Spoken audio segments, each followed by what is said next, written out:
మీ ద్వారా గౌరవ సభ్యులు శంకరన్న కొన్ని మళ్ళీ అనుబంధ క్వశ్చన్లు అడిగారు, కొన్ని కనెక్టివిటీ లేని కూడా అడగడం జరిగింది.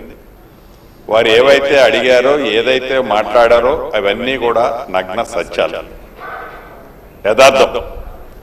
ఏదైతే నిన్న ధరణికి సంబంధించిన అంశం దాంట్లో 2020 ROR చట్టాన్ని ప్రక్షాళన చేసి ధరణిని ప్రక్షాళన చేసే బిల్లుని అసెంబ్లీలో తమ సమక్షంలో ప్రవేశపెట్టి దాని మీద సుమారుగా 1 గంట 20 నిమిషాలు సుదీర్ఘంగా నేను మాట్లాడటం జరిగింది. ఈరోజు గౌరవ సభ్యులు శంకరన్న మాట్లాడిన దాంట్లో దానికి సంబంధించిన కొన్ని అంశాలు మాట్లాడారు.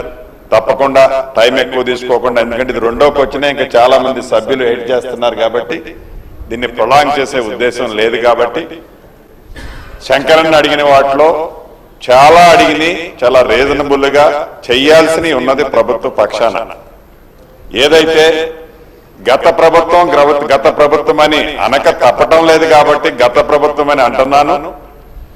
ఈ చట్టము ఏదైతే బిల్లు పెట్టిన తర్వాత ఈ బిల్లు అప్రూవ్ అయిన తర్వాత తప్పకుండా నేను చెప్పేటప్పుడే చెప్పాను, నేను గాని గౌరవ ముఖ్యమంత్రి గారు గాని నా సహచర మంత్రులు గాని ఈ సభలో ఉండే సభ్యులందరూ ఈ రెవెన్యూ వ్యవస్థ ఏదైతే అస్తవ్యస్తంగా జరిగిందో గతంలో దాన్ని సరిదిద్దే దాంట్లో భాగంగా ఈ సభలో ఉన్న మన అందరి మీద బాధ్యత ఉంది. ఈ బిల్లు చట్టం రూపంలో మారిన తర్వాత మన నియోజకవర్గాల్లో తప్పకుండా మనం ప్రయాణం చేద్దాం, ప్రజలతో మమేకమవుదాం. ప్రభుత్వం దగ్గరికి అంటే హైదరాబాద్కి వాళ్ళు వచ్చే పరిస్థితి రాదు.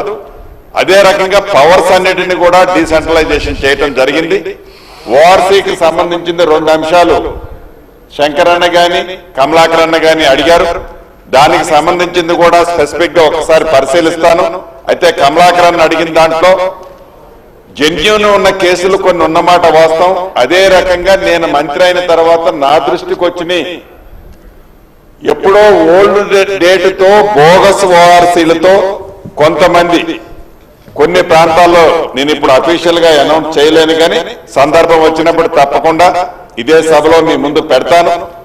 ఆ కారణం చేత కొన్ని ప్రొహిబిటెడ్ లిస్ట్ లో ఉంటే ఉండొచ్చు.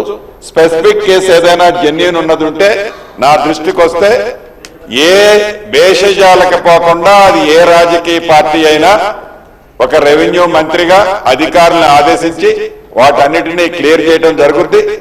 ఇక శంకరన్న చెప్పినట్లు సుమారు ఈ ప్రభుత్వం నిన్న చెప్పాను, మళ్ళీ అదే తిప్పి టైం ఎక్కువ కిల్ చేయడం ఇష్టం లేదు కాబట్టి మళ్ళీ కపుల్ ఆఫ్ అవర్స్ తర్వాత దాని మీద డిబేట్ ఉంది. దాంట్లో మళ్ళీ మీరు చెప్పే అన్నిటి వాటికి కూడా తప్పకుండా ఆన్సర్ చేస్తాను. ఇప్పటికే ఇది రెండో క్వశ్చన్, 1.5 గంట టైం అయింది. గౌరవ సభ్యులు